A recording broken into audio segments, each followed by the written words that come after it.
যদি এতই উপকার করার ইচ্ছে থাকে না, তাহলে আমার কিঞ্জলকে আমার কাছে ফিরিয়ে দাও। আমি আমার মহেশ্বরকে দিন রাত্রি প্রার্থনা করি যাতে খুব তাড়াতাড়ি কিঞ্জল স্যার আপনার করে ফিরে আসেন, আর তার জন্য আমি আমার জীবন আপনাদের পায়ে গচ্ছিত রাখলাম।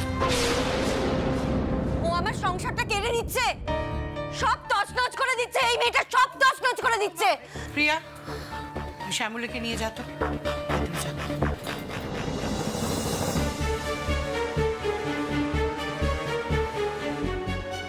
সবাই একটু যাও তো, বৌমাকে একা থাকতে দাও একটু, দয়া করে সবাই ভেতরে যাও। কোথায় কথা বাড়বে, ওর প্রেশার বাড়বে। যাও সবাই সবাই।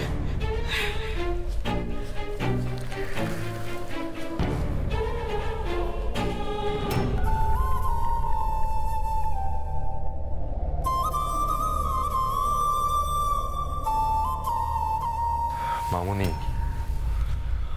আচ্ছা মামুনি, তুমি কেন এই মেয়েটাকে নিয়ে এত ভাবছো বলো তো? নিজের শরীরটা খারাপ করছো, ওর কথা ভেবে কেন নিজের শরীরের? আমি সহ্য করতে পারছি না অনি,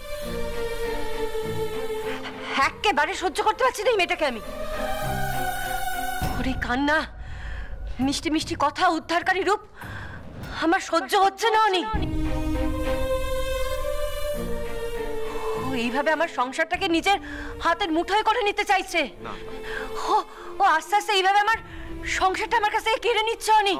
আমার সংসারে ও নিজের জায়গা করে নিতে চাইছে। আমি সব খুব ভালো করে বুঝতে পারছি অনি, সব বুঝতে পারছি আমি। আমার সংসারে আমি ওকে সহ্য করবো না অনি। ওই মেয়েটার কথা তুই ভুলিস না অনি,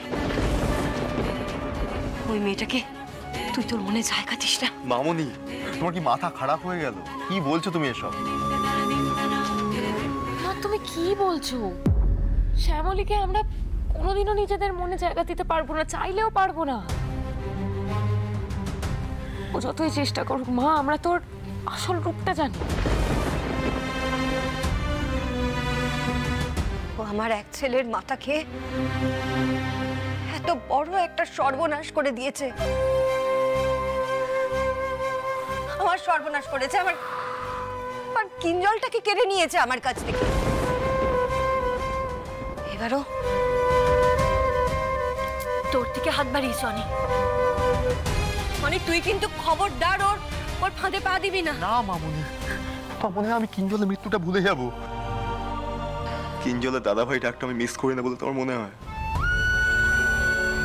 আজকে যে আমার ভাইটা আমার থেকে দূরে চলে গেছে, তার পিছনে মামুনি, ও যদি আমাকে মৃত্যু শয্যা থেকে উঠিয়ে আনে না, তা আমাকে ক্ষমা করতে পারবো না।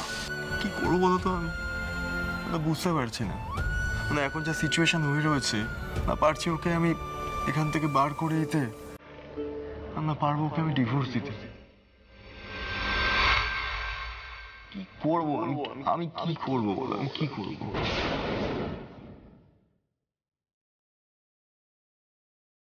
মহেশ্বর, এবারের গলার কাটা হয়ে গেছি আমি। আমাকে গিলতেও পারছে না, আবার উপরে ফেলতেও পারছে না। আমি যাই করি, যতই ভালো করি না কেন, যেহেতু আমি করছি সেটা কেউ মেনে নিতে পারছে না। নিজেরাই কষ্ট পাচ্ছে, নিজেরাই যন্ত্রণা পাচ্ছে। আমি কি করব মহেশ্বর? কোথায় যাব, কোন দিক সামলাবো আমি? শ্যামলী, খুব কষ্ট হচ্ছে না? তুমি এত কিছু করলে, তাও এত কড়া কড়া কথা তোমাকে শুনতে হলো। না ঠাম্মি, আমি তৈরি ছিলাম, আমার ভাগ্যই তো তাই। যতই ভালো করি না কেন, আমার ভাগ্যে গালিগালাজ ছাড়া আর কিছুই জোটে না, কোনোদিনও জোটেনি। আগে ভাইরা করতো, আর এখন কটা লোক বেড়েছে বই, তো অন্য কিছু নয়। মনটাকে শক্ত করো শ্যামলী, বৌমার কথা কিছু মনে করো না। শ্যামলীদি, জেঠি কিন্তু মন থেকে কথাগুলো বলেনি রে। জেঠি এমন মনের মানুষই নয়। আমি জানি পিয়া দিদি, আমি ম্যাডামের কথা কিচ্ছু মনে করিনি, সত্যি আমি কিছু মনে করিনি। আমি এই সামান্য একটা জিনিসেই এতটা ভেঙে পড়ছি, যন্ত্রণা পাচ্ছি, আর উনি তো নিজের সন্তানকে হারিয়েছেন। ওনার জায়গায় যদি আমি থাকতাম তাহলে যে আমি কি করতাম আমি তো নিজেই জানি না। তাও উনি শক্ত মনের মানুষ বলে নিজেকে সামলে রেখেছে। শ্যামলী, শ্যামলী, সব ঠিক হয়ে যাবে। মহেশ্বরকে ডাকো, তিনি মুখ তুলে চাইবেন কিঞ্জল দাদুভাই ফিরে আসবে, সবাই তোমাকে বুঝবে। দেখো, ডাকছি তো ঠাম্মি, দিন রাত মহেশ্বরকে প্রাণপাত করে ডাকছি।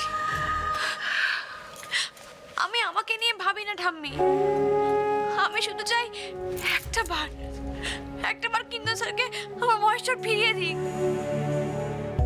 এই বাড়ির ক্ষতটা জুড়িয়ে যাক। ব্যাস, আর কিচ্ছু চাই না আমি আর কিচ্ছু চাই না। ঠাম্মি, ঠাম্মি, আপনি আমাকে আশীর্বাদ করুন না ঠাম্মি, যাতে কিঞ্জল স্যার খুব তাড়াতাড়ি ফিরে আসে, আর যাতে আমি এই বাড়ির প্রত্যেকটা অপমান সহ্য করতে পারি, সবকিছু যেন মুখ বুঝে মেনে নিতে পারি।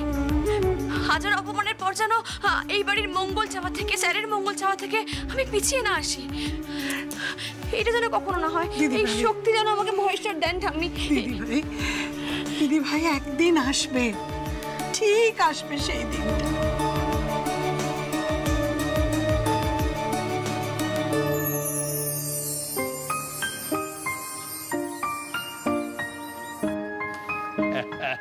কি হলো, আবার তোমরা দাবা নিয়ে বসেছো? আমি কিন্তু সত্যি বলছি, এই দাবার ঘুটিগুলো না আমি পুড়িয়ে দেবো একেবারে। আমি কতবার বলি যে সকালবেলা দুজন মিলে একটা প্রাণায়াম করবে, প্রাণায়াম। সকাল থেকে রাজা গজা মন্ত্রী নিয়ে করে উল্লাস শুরু করে দিয়েছো। এই বিমল, হ্যাঁ বাজার থেকে ফিরলি বুঝি? হ্যাঁ। কচি লাউ পেয়েছিস? হ্যাঁ, লাউ চিংড়ি হবে না? না, ইয়ে মানে আনতে ভুলে গেছি। ভুলে গেছিস? হ্যাঁ। টানা 3 দিন ধরে বলে যাচ্ছি লাউ চিংড়ি খাবো, লাউ চিংড়ি খাবো, লাউ চিংড়ি খাবো। লাউ চিংড়িটা না মাথা থেকে বেরিয়ে গেছে। রোজ তোমার মাথা থেকে বেরিয়ে যাচ্ছে? হ্যাঁ, যা এখনই বাজারে যা। হ্যাঁ, নিয়ে আয় চিংড়ি। কি হচ্ছে কি দাদা? বাচ্চাদের মতো বায়না করছেন কেন? এই বিমল, যা তো নিজের কাছে যা। ছেলে মানুষ। অনেক তুই হারছিস, কিন্তু ওই চিংড়ির খোঁজ না করে নিজের হাতি সামলা।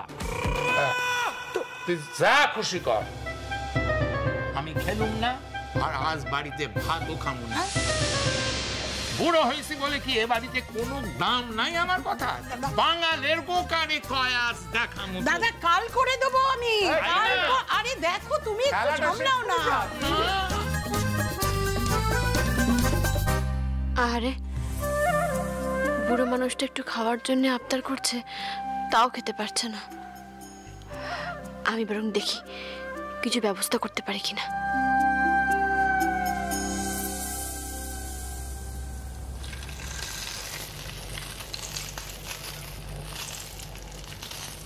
ও বাবা, তুমি বাজার করে নিচ্ছ নাকি?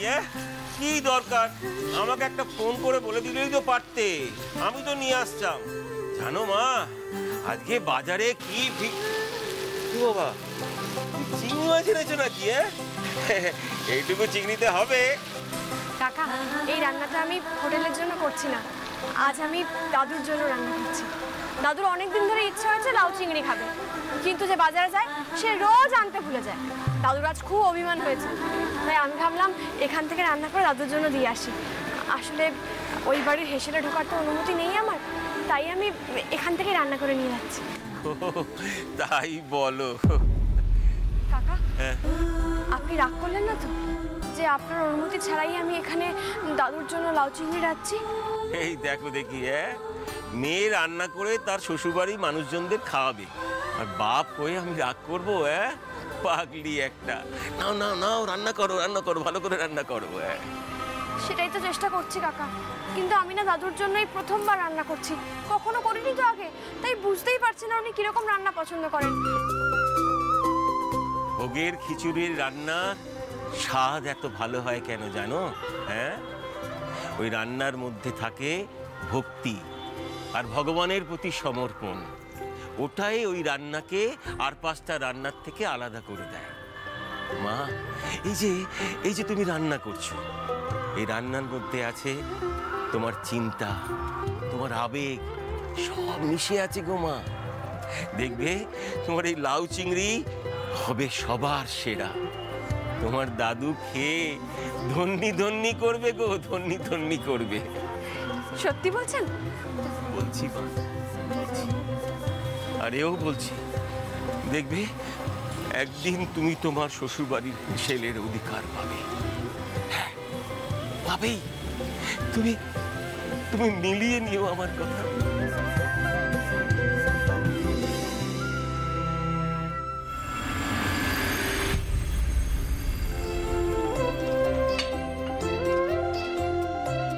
এই ব্যাপারটার কতক্ষণ চলবে? কোনো মানে হয় এই ছেলে মানুষই? এত বয়স হলো কিন্তু এই বাঙাল জেদটা গেল না। সবাই খাবার সামনে নিয়ে বসে আছে কিন্তু কেউ খেতে পারছে না। আসুন দাদা, আসুন। কি বললে? খাবার সামনে নিয়ে বসে আছিস? তোরা খা, এই তো আমি সামনে দাঁড়িয়ে আছি। বরকর্তার মতো দাঁড়িয়ে থাকার জন্য আপনাকে ডেকে আনা হয়নি দাদা, খেতে বসুন। আমি তো বলেছি আলপনা, আজ এক গ্লাস ভাত আমার মুখে কেউ তুলতে পারবে না।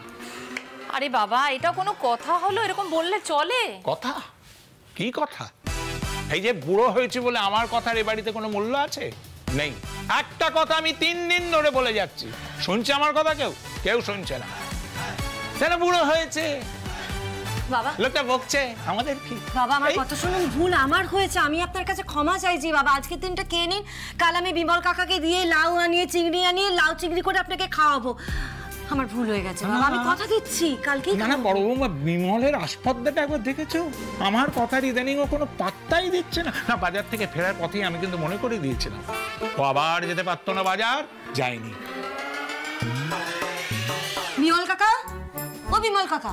আসছি বৌদিমণি। কি আছে? আমাকে কেন মনে করোনি বলো তো? বাবা লাউ চিংড়ি খেতে চেয়েছেন। দেখছো তো আজকাল আমার মাথা ঠিক থাকে না, অশান্তিতে অশান্তিতে আমি একেবারে জেরবার হয়ে যাচ্ছি। মনে করবে না আমাকে? না না দেখো, ওই জন্যই তো আর কি আমি আর তুমি যেরকম ফর্দ করে দিয়েছিলাম তো সবই এনে দিয়েছি, তারপরে আবার আচ্ছা ঠিক আছে কালকে এনে দেবো, হবে তো? কাল তুই খাস, আজ আমি খাবো না, খাবো না, খাবো না, ব্যাস। আচ্ছা বড় দাদু, একটা কথা বলি, আমি রেস্টুরেন্ট থেকে এক্ষুনি আনিয়ে দিচ্ছি লাউ চিংড়ি, হবে তো? না, রেস্টুরেন্টের খাবার আমি খাবো না। বাইরে থেকে পয়সা দিয়ে খাবার আনিয়ে দিলেই হলো নাকি? আচ্ছা, একটা আবদার আমি এ বাড়িতে করতে পারবো না, হয়ে গেল। সেটা কেউ মনে রাখবে না, আমার কথা কেউ ভাববেই না। বাড়ির লোক আমার কথা না ভেবে রান্না করে দিলে আমি খাবো না, ব্যাস। আজকের দিনটা খেয়ে নিন বাবা, আমি আপনাকে কথা দিচ্ছি। এই নিন আপনার লাউ চিংড়ি।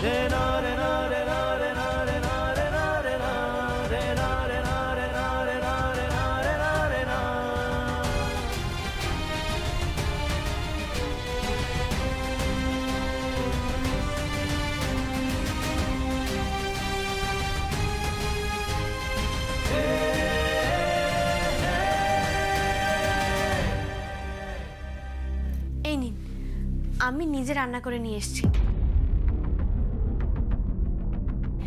এবার ভাত খাবেন তো? তুমি রান্না করে এনেছো? তুমি জানলে কি করে? ওই তো সকালবেলা যখন আমি হোটেলে যাচ্ছিলাম তখন শুনলাম যে আপনার লাউ চিংড়ি খেতে ইচ্ছা হয়েছে, তখন তো বাজার হয়ে গেছে, তাই আমি হোটেল যাওয়ার পথে লাউ আর চিংড়ি মাছ কিনে নিয়ে গিয়ে হোটেলেই রান্না করলাম, আর তারপর আপনার জন্য নিয়ে এলাম। খাবেন না দাদু? খাবো না মানে? আলবাত খাবো। তুমি আমার কথা শুনেছো, আমার কথার গুরুত্ব দিয়েছো, আমার কথা শুনে তুমি রেঁধে এনেছো, আমি খাবো না? নিশ্চয়ই খাবো। আলপনা, লাউ চিংড়ি বাড়ো, আমি খাবো।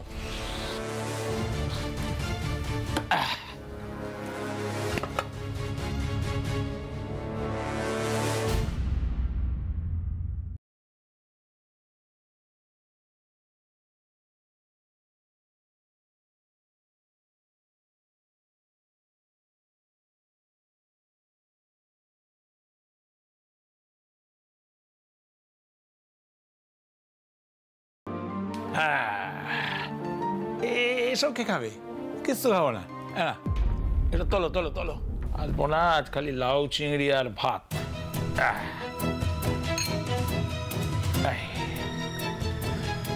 ওটা কোনো সেন্স নেই ফোনটার, খাবার দাবারের ব্যাপার কিছু বলতেও পারছি না।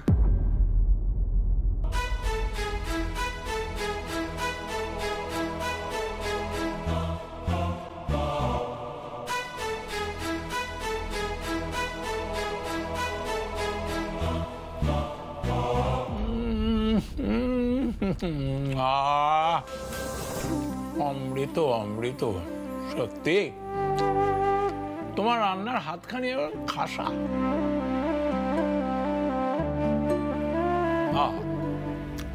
কিরে তোরা খাও লাউ চিংড়ি? কিরে রোহিণী, দেখ খেয়ে দেখ কি রেঁধেছে।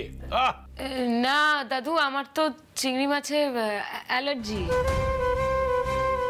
কিরে জলজান্ত ঘটি পরিবারের মধ্যে থেকে এই পোকাতে অ্যালার্জি বাঁধালি কি করে? প্রিয়া খা। দাদু আগে তুমি খাও, আমি পরে খেয়ে নেব। দাদু ভাই লাউ চিংড়ি খাও। না আমি খাবো না, তুমি খাও।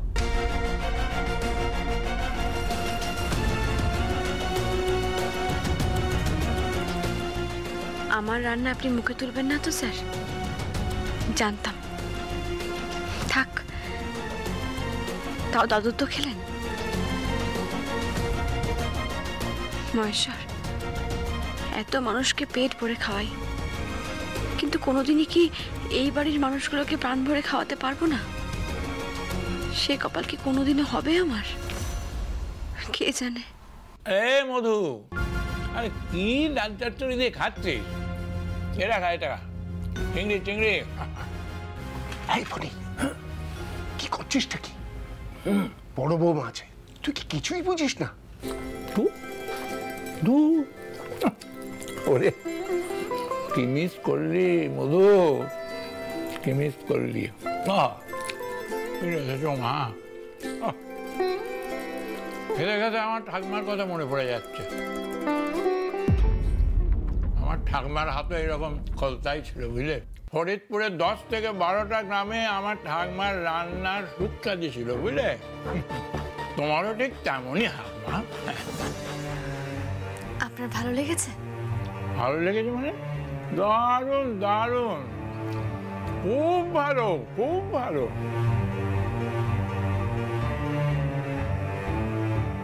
তুমি আমার প্রাণ মন একেবারে সব ভরিয়ে দিয়েছো মা, ভরিয়ে দিয়েছো।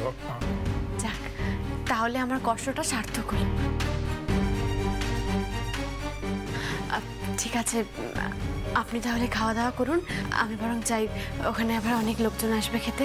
ঠাম্মি আমি আসলাম। যাও যাও যাও।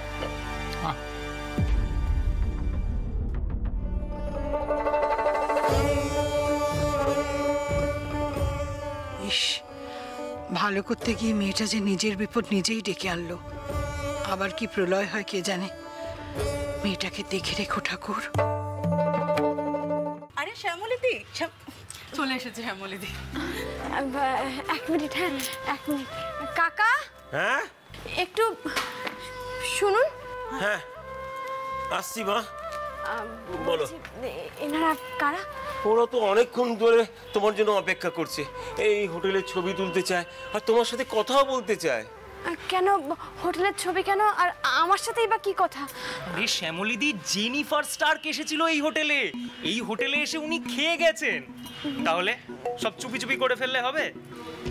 জেনি তো ভাত পাওয়া যাবে তো? হ্যাঁ যাবে তো, বসুন না। উনি কে জানো? নিউ ইয়র্ক শহরের বিখ্যাত গায়িকা জেনিফার স্টার্ক। হ্যালো। ও ওই বিদেশিনী, সে তো কবে খেয়ে গেছে। আর আজ তোমরা জানলে কি করে? আরে উনি ফিরে গিয়ে সোশ্যাল মিডিয়ায় পোস্ট দিয়েছেন তো, আর আপনার ছবিও দেখলাম ওনার পেজে। দেখো, এ দেখো, দেখাচ্ছি তোমাকে, এই দেখো।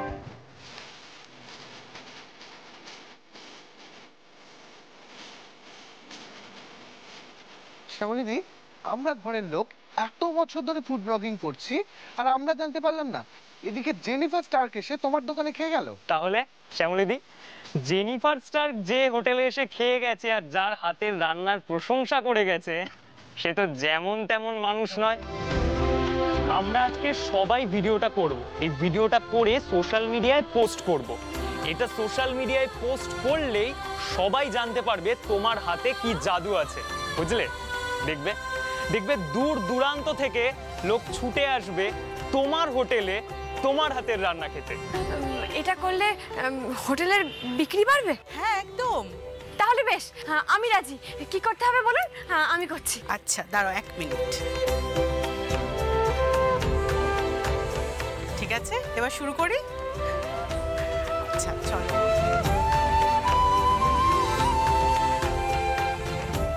হ্যালো গাইস, আজকে আমরা চলে এসেছি শ্যামলীদির সম্পূর্ণ ভাতের হোটেলে।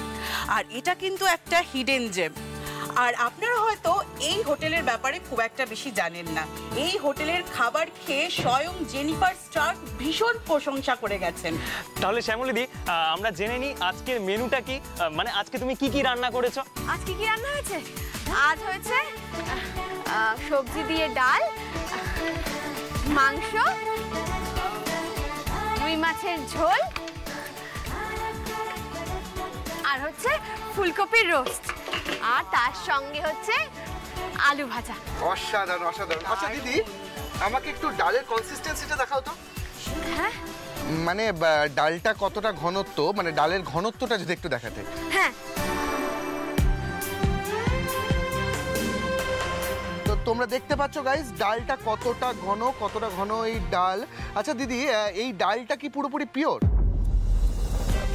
মানে এই ডালে কি কিছু মেশাও, ভাতের ফ্যান বা কিছু? এমা, না না না না, ডালে কিছু মেশাবো কেন? আমাদের হোটেলে এসব হয় না। আমাদের কাছে অতিথি হচ্ছে নারায়ণ, তাদেরকে ঠকালে না আর রক্ষে নেই। তো তোমরা শুনতে পারলে গাইস যে এই ডালটা সম্পূর্ণভাবে নিরামিষ এবং পিওর। আচ্ছা দিদি, একটা মাছের পিস যদি একটু দেখাতে। হ্যাঁ। এই তো গাইস দেখতে পাচ্ছ যে তোমরা এই বড় বড় মাছের পিস, মিনিমাম 80 থেকে 100 গ্রামের এক একটা মাছের পিস হবে, তাই না শ্যামলীদি? হ্যাঁ হ্যাঁ, তার বেশি বই কি কম নয়। আচ্ছা শ্যামলীদি, এক প্লেট মাংসের ঝোলে ক পিস চিকেন থাকে? 1 প্লেট মাংসে 4 পিস মাংস থাকে। আচ্ছা, তোমার একটু মেনুগুলো একটু ভিউয়ার্সদের বলে দাও, তোমার মেনু প্রাইসগুলো। হ্যাঁ হ্যাঁ নিশ্চয়ই। ভাত, ডাল, ভাজা, তরকারি আর রুই মাছের ঝোল হলে সেটা হচ্ছে 40 টাকা। আর যদি অন্য মাছ হয় তাহলে হচ্ছে 55 টাকা। আর যদি মাংস দিই তাহলে 70 টাকা। ভাত যত চাইবে ততই পাবে, আর চাটনি একদম বিনামূল্যে।